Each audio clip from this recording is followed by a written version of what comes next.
Welcome to the G-Spot. Five, four, three, two, one.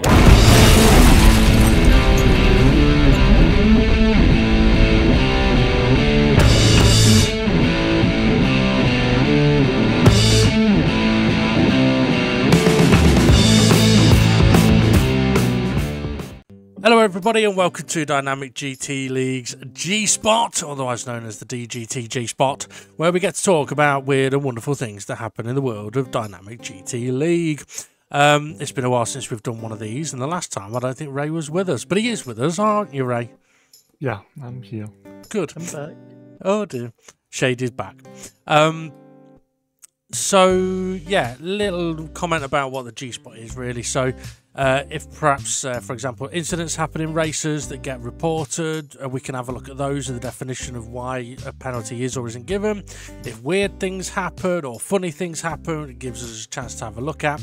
But also, if people do amazing overtakes, feel free to let us know, and we can also get a look at those. If anybody does want anything discussing, also let us know. Either send it to the DGT League page or comment on the YouTube video, even if it's something that isn't to do with DGT, because obviously we do things differently to other things. So even if it was I don't know what we think of the new ETL rules in Formula 1, but anyway, okay, Ray, is there anything you want to say before we get cracking? Nope. Okay, right, in that case then, let's take a look at the first one. So G1, I forgot what it was called. I got G1 race 6. A report: was I helped wide? So the report on this is on the exit of the chicane, Artpal gets caught by Rich and goes off. Okay, so we'll have a look at the footage of this one in a moment. Now, I haven't got the steward's exact wording of what they're going to put on the steward's report, but I do know what the decision is. It's no penalty, so on to the next one. Well, okay, a bit cheeky that, but we won't go to the next one just yet. Basically, the stewards have decided that there isn't a penalty in this situation. Can fully understand why Artpal felt that Rich Blues perhaps forced him too far off the track. However, looking into it, it's a very, very unfortunate situation. It looks like Jimmy tries to tuck in behind Rich Blues in the second part of the chicane, catches his rear wheel, which stops Rich from turning more around the corner. This then perhaps leads into Rich not being able to give Artpal all the room that he would like. Artpal dips a wheel in the gravel, gets going again, and then has a wobble on the exit of the corner. Really, the contact between Jimmy and Rich wasn't enough, or wasn't seen to be enough to be worthy of a penalty. It's not like he's hit him up the arse. It's just massively unlucky. So we'll have a look at the footage of that now in 3, 2, 1, let's go. So this, looking from spectate view, we may have seen this on the commentary at the time. So got a few cars battling down into turn 1, SRI, Steve F1, Artpal. Artpal and Rich side by side. SRI completely makes an error at the corner, and then yeah, Artpal, a couple of wheels in the gravel, gets a bit sideways and loses a couple of positions. But we'll have a look at it from Artpal's view here, and this is why we can understand why Artpal feels that Rich perhaps didn't give him the room, because it does look like Rich just comes across and doesn't give Artpal the room, and then Artpal's all out of control. If we have another look at it from this view, Rich is fairly up alongside, Artpal giving him the room, and then we just see Jimmy get involved there as well. There is a little bit of contact between Rich and Artpal, no doubt about that. But if we look at it from Rich's view now, so going around the corner, everything's fine, and just that little bit of a touch there from Jimmy, we feel maybe stopped Rich from being able to turn more around the corner. And we'll see it from here. It is only a tiny touch, and then Jimmy fully backs out of this. Artpal's unlucky getting sideways, and there you go. So I'm going to have a look at this in a little more slow motion now as we get closer to it. So as I mentioned, Artpal and Rich absolutely fine. What's going on here? and Jimmy's just looking at going for a little bit of a switchback, and can't blame him for trying it either. He's just very unlucky that he catches Rich's rear wheel, and you'll see that when that does happen, Rich's car sort of, it continues a little straighter than Rich really would want. It's basically preventing Rich's car from pivoting around the corner. Art Pal's giving Rich plenty of room, but there's not a lot that Rich can do about this. It's forced his car to sort of push on a little straighter. Now, some may say, well, doesn't that mean that Jimmy should get a penalty? Well, I'll get onto that in a moment. We'll see that Rich isn't able to leave Art Pal the room at the moment, but we do feel that that isn't really Rich's fault. And Jimmy has really backed out of this. And the contact is so minor. Like I said, it's not a hit up the rear. It's a touch corner to corner. It's very unfortunate. So it's been put down as a sort of racing incident. It's just massively unlucky for Art Pal, but I will say maybe Jimmy helps Art Pal straighten up here. But yeah, so I don't know what your thoughts are on that, Ray. Yeah, it's very unfortunate, that little contact from Jimmy. It probably wasn't meant to happen, and he was trying to tuck in. And we know the physics of this game, where if somebody's on either your rear quarter wheel like that, it doesn't allow your car to turn. Exactly. Now, the one thing as well is when looking at things like that in slow motion, it would be easy to say, well, there's definitely contact, it's Jimmy's fault. But looking at it, the overall consensus is that it's just massively unfortunate for Art Pal, and it comes down to a racing incident. We did have the discussion of, had there been no contact between Jimmy and Rich, if Rich's car had gone over where it did anyway, then it would clearly be potentially a penalty for Rich, because he wouldn't have left Art Pal the room. But yeah, so there's the briefish description on that one. So I don't know if you've got anything else to add to that one, Ray? No, I think it's been properly covered. Okay, covered or cupboard? Covered. I thought you said cupboard. It just made me think, what did the Chinese janitor say when he jumped out of the closet? Supplies! Oh, on to the next one. Okay, so the next one, G2 from Race 6. This is also a report. Can you exceed track limits on a straight? I know it's a straight, but are we allowed to drive outside the track? The two white line. Not that white line, two white line. Oh. Well, the answer to is... keep our position.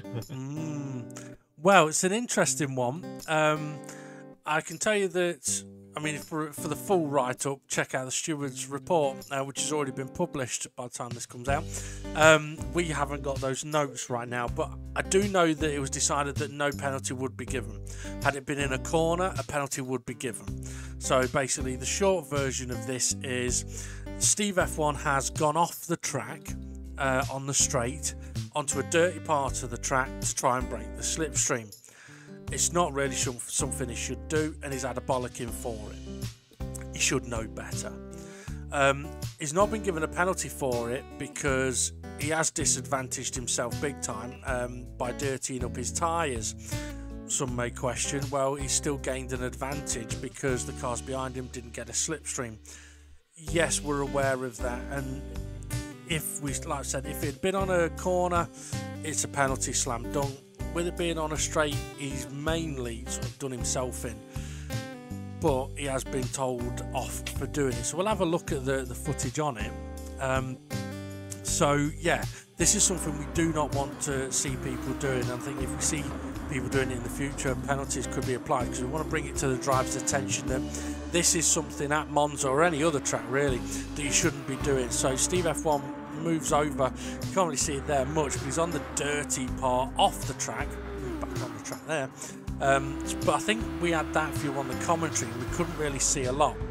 But when we look at it from the view of Art Pal, I think it, or from Steve F1 here, he clearly does go over the white line, so he is exceeding track limits, but the only thing he's really gaining is a load of dirt on his tyres.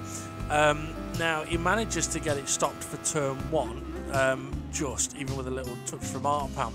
But I can fully understand Art Pal questioning, well, he's broken the slipstream here. And yes, he has, but he hasn't really gained himself anything. He's negatively affected himself.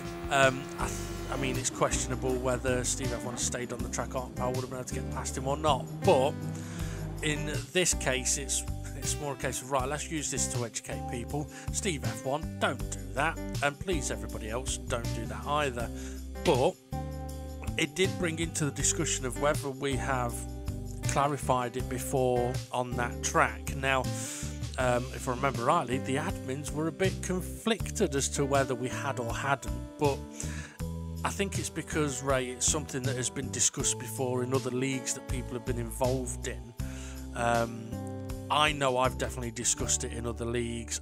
I believe I've discussed it in this one, but I can't be certain. Where we've kind of said, look, okay, at the start of a race, if you need to go over there to avoid a slow car, that's fine. But in qualifying or the race, you don't go over there, you're off the track. Even if in qualifying you sort of went over there to shorten the run to the line, you're cutting a corner about effectively. So yeah, it's kind of more going forward from now, don't do it. Yeah, and I think what doesn't help is maybe the admin should have said about it, because just to remind the drivers, because yeah, we can't remember if we said or not, and we know any racing league or racing you do it, Monza, people are going to go over there not thinking of it as it, but yeah, I think my view, the admins could have pointed it out more to begin with. A bit like we have with Brazil's pit entry, that section there. I mean, the other thing as well that was mentioned was that had Steve F1 or anybody else overtaken somebody while going over there, then that would be a penalty. You can't overtake someone over there. You also can't push somebody off over there. And we don't have anything in place, so this is a new thing. We don't have a place in an unfair defending. Well, I suppose, okay, we haven't got the terminology unfair defending, but I suppose you can't push somebody off the track. But he went off the track. Well, yeah, true, yeah. He went off himself, didn't he? Yeah.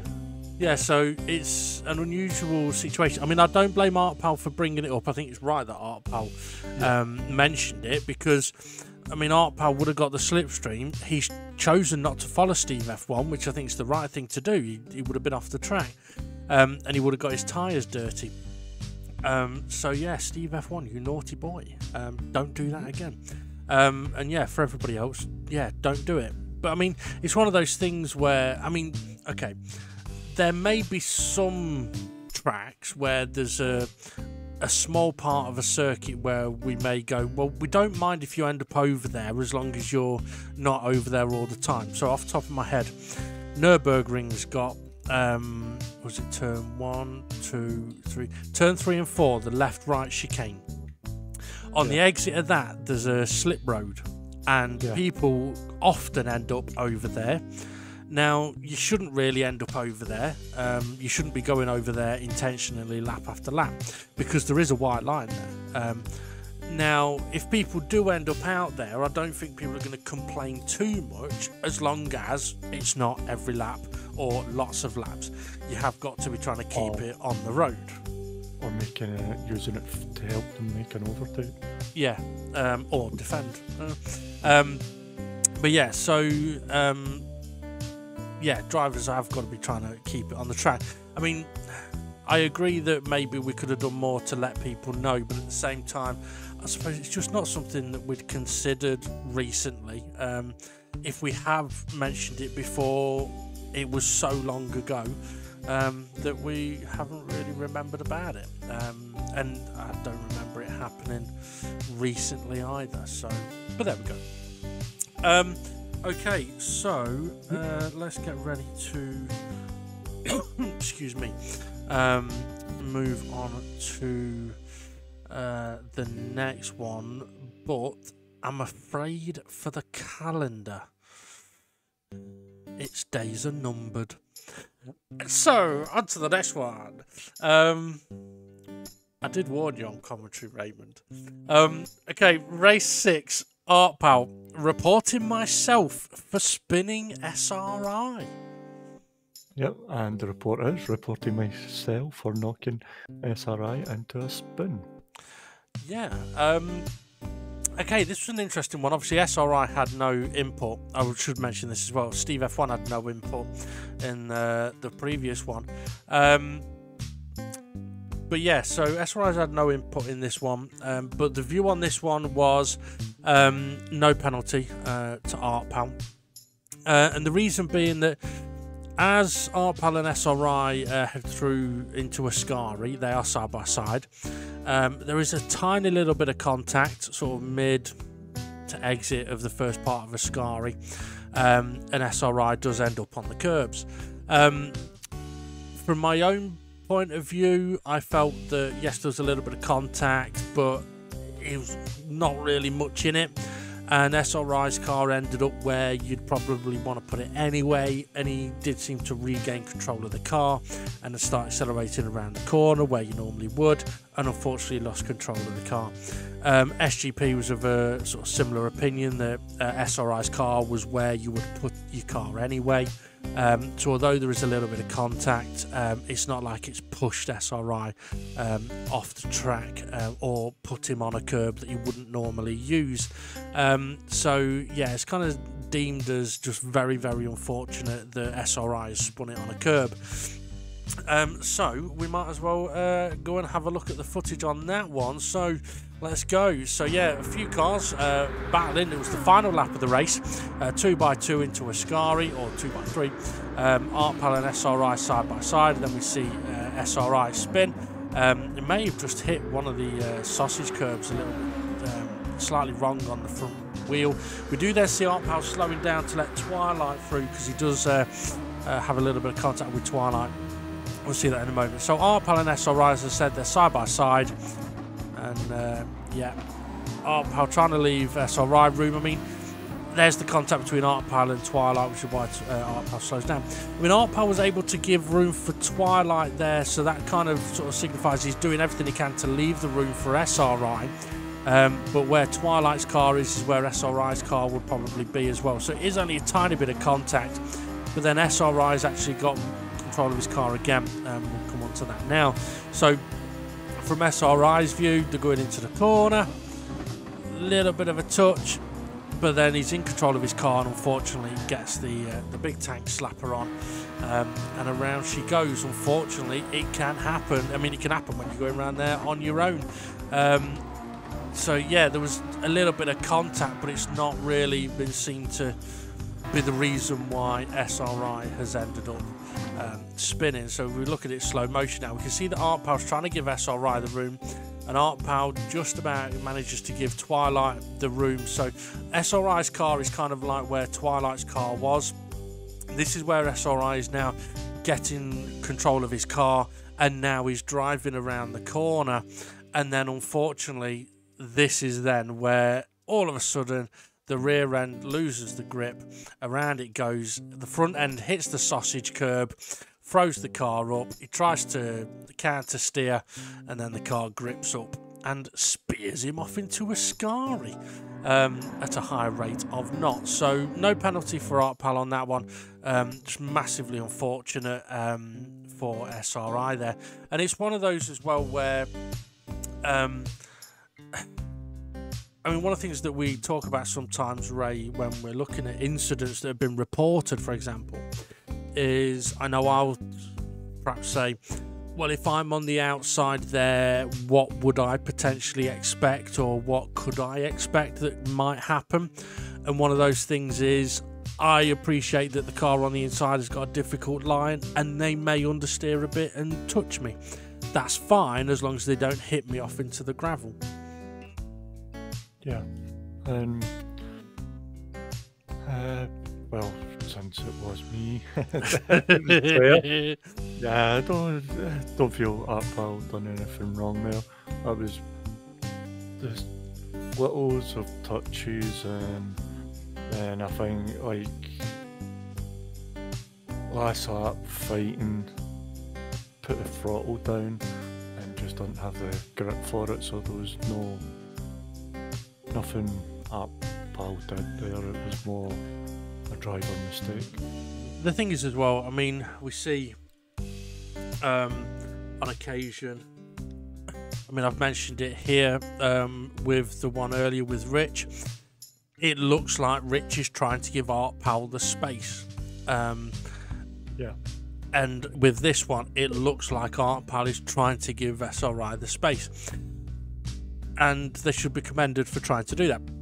Obviously, what we don't want to see is people not giving space. Obviously, now I just went straight to the outside apex and left me no space, but he tried his best, and it was a little of touches, and it was my fault in the end by putting the metal to the pedal to the metal.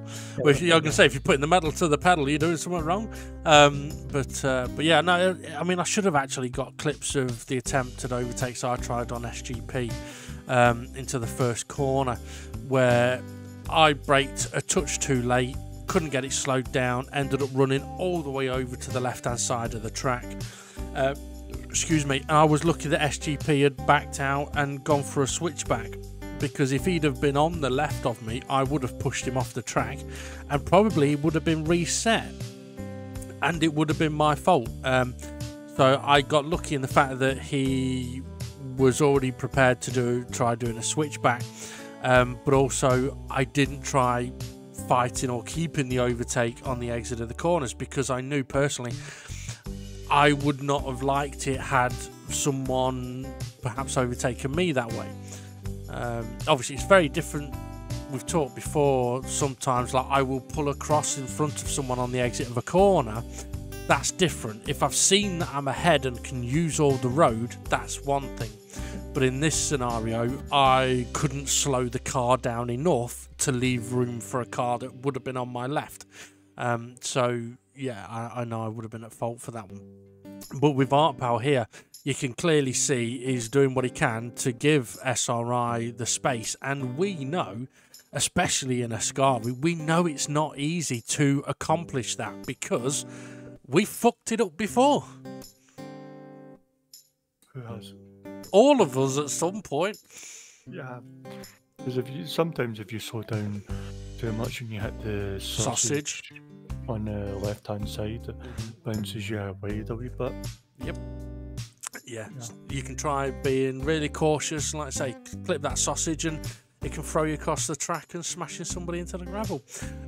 Okay, so I do believe we've only got one more thing to take a look at. So with this one, Ray, we can just fire straight through it. So get ready to play this one. So gee whiz, new pants please.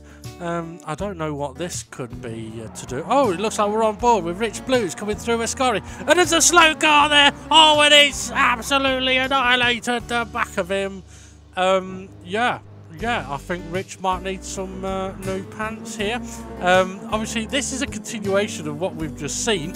I've got to say that's a terrible unsafe return to track, isn't it, Ray? I think the return to track was fine. I think actually if Rich reported it, I could have been in trouble, because I've just realised I've not tried to stay off the racing line.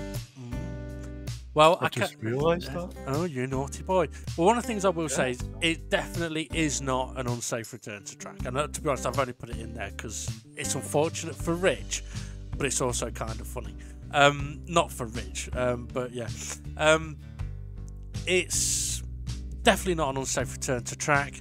because Ray has returned safely when there are no cars about. He's got going again, and unfortunately Rich has come through Ascari as he would, and then at the last moment realises there's a car going slow and doesn't have time to evade it.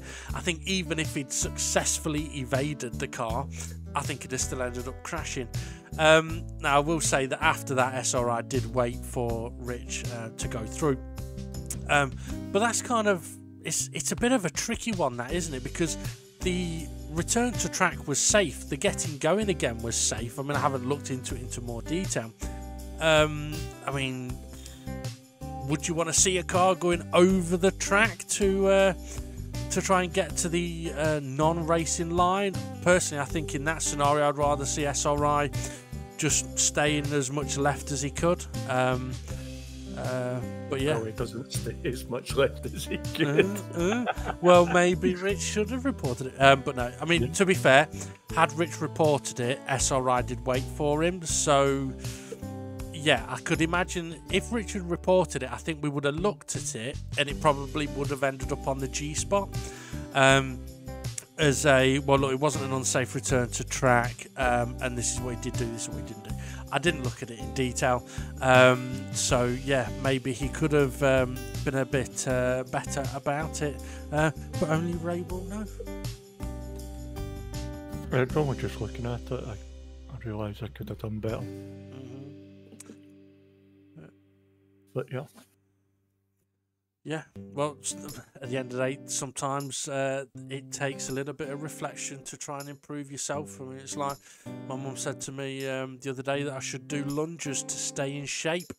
I thought that would be a big step forward. Yeah.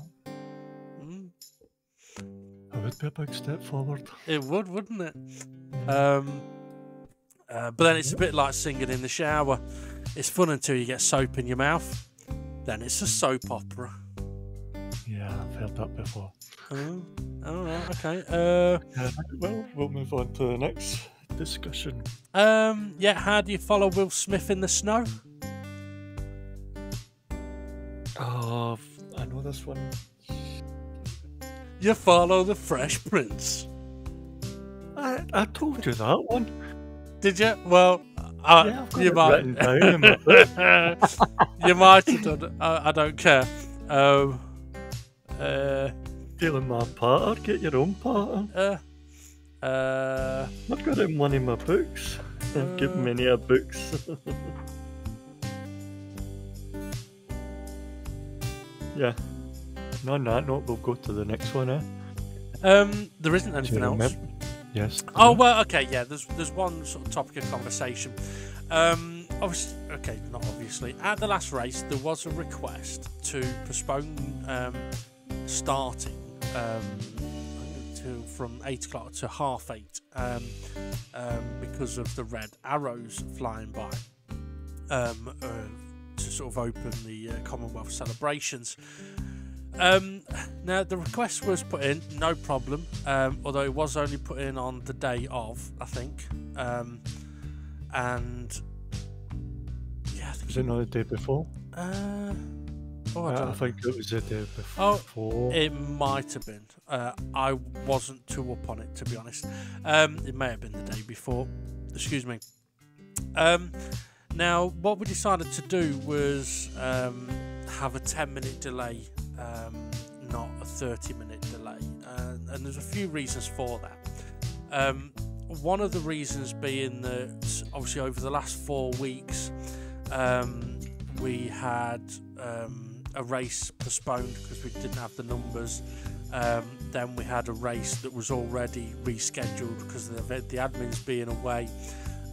We didn't really want to postpone this event too long. Because it can have a knock-on effect. So, for example, for people that perhaps need to get off at 9 o'clock, if we don't start till 8:30, then they're not getting off till 9:30. And if we start at 8:30 and we have issues, then we could end up not starting till 9 o'clock. So there's a lot of potential knock-on effects. So the decision was decided to give a 10-minute delay, which is the same time that we would give if someone said, I'm going to be a few minutes late, can you hang on for me? It's like, okay, well, we can wait 10 minutes for you. And that's kind of what we do. We'll give them 10 minutes and then we'll go. Because the way we look at it is, if someone says they're going to be a little bit late, can you delay 10 minutes? You can go, yeah, no problem.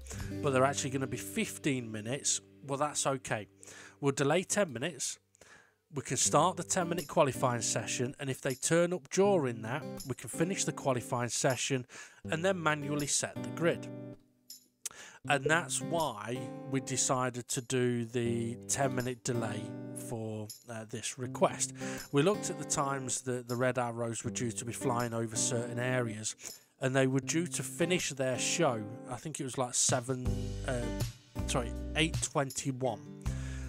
So the time of it flying over the areas that people would have wanted to see it should have been between 8 and 15, which is why we decided, well, if we do the 10-minute delay, and then there's the 10-minute qualifying session, those that want to watch the red arrows are people that often don't qualify, but at least they could be in during the qualifying session, and they've actually got a 20-minute delay until the start of the race, technically. So yeah, that's why that was decided. Have I missed anything there, Ray? No, not at all. Still waiting for a picture. Yeah, well, I did ask Rich if he was able to see the red arrows. He says, not really. I think they were a bit far away. He could hear them, but yeah. But yeah. Sorry, I just got a message. Yeah, so apologies if it did annoy anyone. Yes, there was another reason why we didn't want to delay it longer than 10 minutes as well. Is that well, I suppose I hinted at it, didn't I? If we delay events, it can get very frustrating for people if they do have other I'm trying to think of the word. Commitments, that's the word. After the race, like Love Island being on, or people that like, I don't know, could be as simple as needing to get off to get the dinner at a decent time before they go to bed, before having to get up. But there's a lot of factors. So yeah, apologies if it annoyed anyone that we didn't delay longer, but we just felt that delaying longer wasn't the right thing to do. And I know for me personally, I felt sod's law. If we delay till 8:30, we start qualifying. If we have issues, that then takes us to 20 to 9. If we've got issues, we're getting close to 9. And before you know it, we're not finishing till 10 o'clock when normally we'd finish at 9. And it is a big difference.